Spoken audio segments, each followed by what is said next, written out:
Our second speaker is Mr. Ivo Ketsen, our one and only Toastmasters unicorn in Ghana, who tries in every role assigned to him.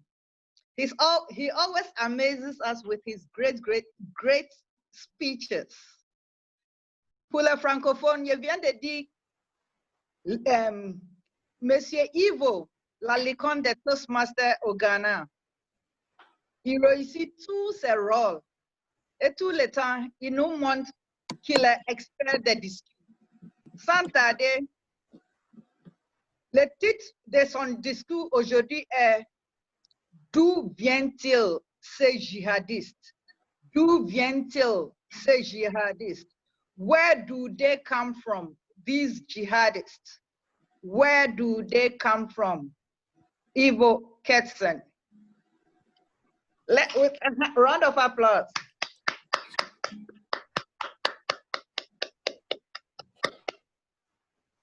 La plupart des djihadistes sont des jeunes et leur action violente s'approche dangereusement de nous chaque jour. Je crois que nous avons le couteau sur la gorge.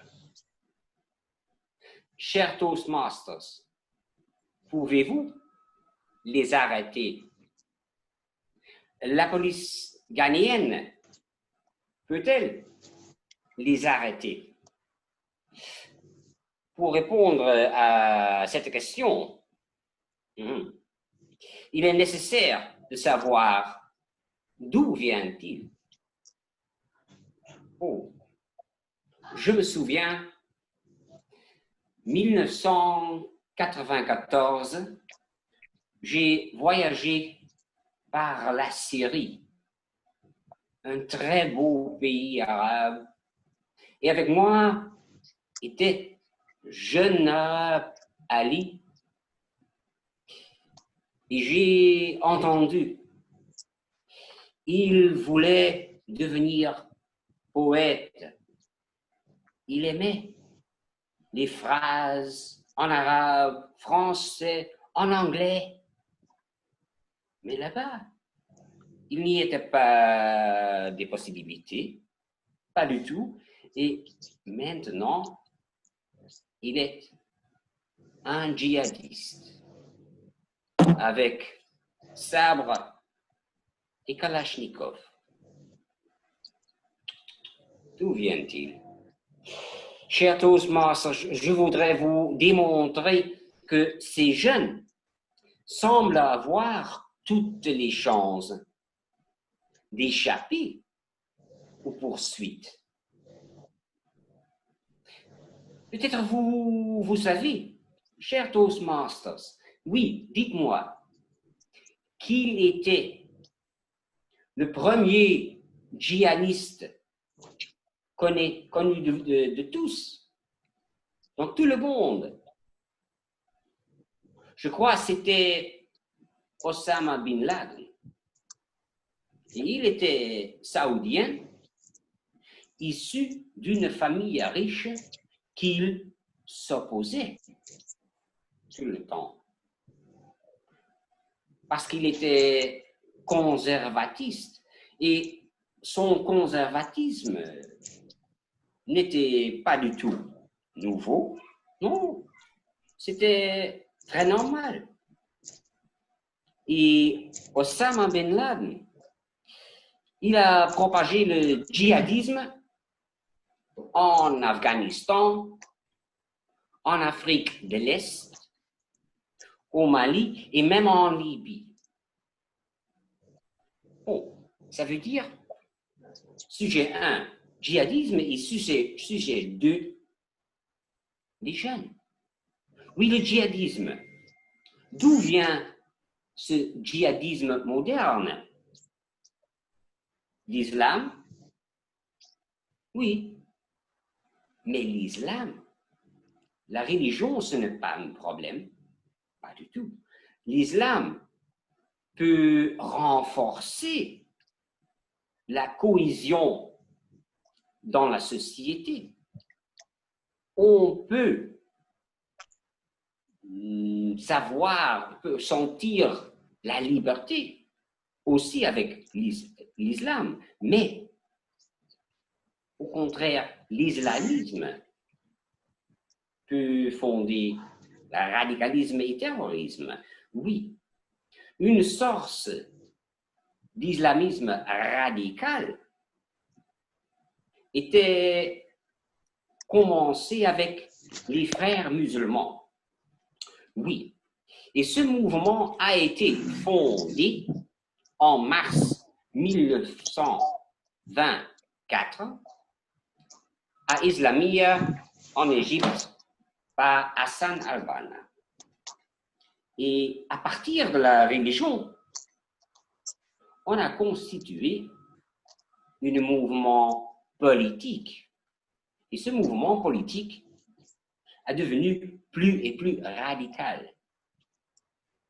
Et voilà, sur l'inspiration des idées d'Azam Abdallah, Osama bin Laden a conçu une nouvelle idéologie dans les années 90. Et son idéologie proclame que chaque musulman doit libérer le monde, doit convertir le monde à l'islamisme radical. Mais qui sont ceux qui ont suivi cette idéologie? Je vous dis que ce ne sont pas les musulmans d'Indonésie, le plus grand pays musulman du monde. Ce n'est ni les Bangladeshis, les Kirghizes, les Kazakhs d'Asie centrale, ni les Bosniaques et les Pomaks de l'Europe du Sud. Non. Ce sont des très jeunes Arabes et de plus en plus des jeunes Africains. Pourquoi? Quel est le facteur d'attraction vers le djihad? Oh, la promesse d'obtenir 72 vierges dans le paradis s'ils meurent dans le djihad. Je crois que plus important sont les facteurs qui poussent les jeunes vers le djihad. Ce sont des situations de précarité, de défaut d'éducation et de l'emploi. Oui, ce sont le manque de la liberté, le manque d'honnêteté dans leur pays. Et je me souviens, Bamako, en décembre 2018, j'ai travaillé à Bamako, au Mali. Et un de mes collaborateurs, un très jeune Malien, Francis Touré, j'ai entendu qu'il voulait chanter, danser. J'ai vu qu'il est un homosexuel. Mais quelle honte! On ne doit pas parler sur cela là-bas. Il devait le cacher. C'est un très grand problème. Et maintenant, il devenait djihadiste. Parce que là-bas n'était pas la liberté. Dans leur pays non démocratique, ils veulent se rebeller, et surtout contre le système et leur père. Oui, le système. et se rebeller contre les pères, c'est tout normal. Le docteur Sigmund Freud l'a déjà évoqué dans sa théorie d'Oedipe. Les jeunes veulent s'affirmer, faire des choses significantes. Et ici au Ghana, vous pouvez faire de la musique, vous pouvez danser, militer dans les mouvements politiques, pas de problème. Mais là-bas,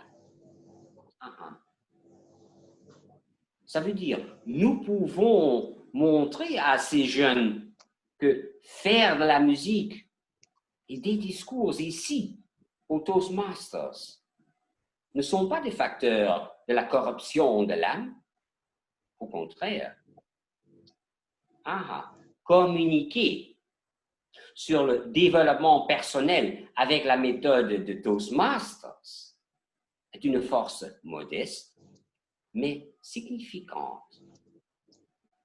Contre le djihadisme, oui, nous, vous et moi, nous pouvons utiliser nos voix pour montrer que Toastmasters est une modeste force de la liberté. Et ainsi, nous ne risquons pas d'avoir un chat dans la gorge ou le sabre sur la gorge. C'est vous, c'est moi. Nous pouvons aider Ali et Francis Touré contre le djihadisme. Chers Toastmasters, Madame Toastmaster,